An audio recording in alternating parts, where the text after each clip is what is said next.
Usa ka lalaki ang midangop sa GMA-RTV Cagayan de Oro Station sa Pamasin nga mahalin ang iyang karaang 1 peso coin nga gama kuno sa purong silver ug dagkantidad matod pa og 1 million pesos. Atong sayron sa report ni Cyril Chavez.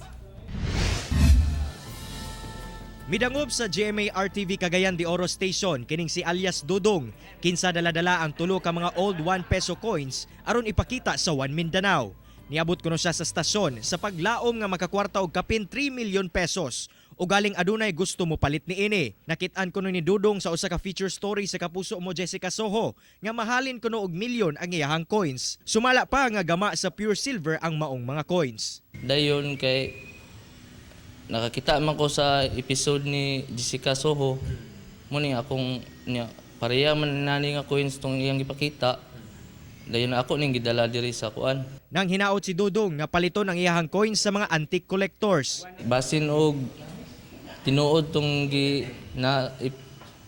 kuan ni Ma'am Jessica nga naimo palit ani nga coin or dako ba siya og value nga ako untang ipatan-aw dito sa og kinsa may kabalo mo tan-aw ani. Sigun sa Bangko Sentral ng Pilipinas, wala na ibili ang maong mga coins tungod demonetize na kini. Magdepende na lang sa magka-interes kung paliton kini sa dakong kantidad. Kauban si James Yap sa kamera. Ako, si Cyril Chavez para sa One Mindanao.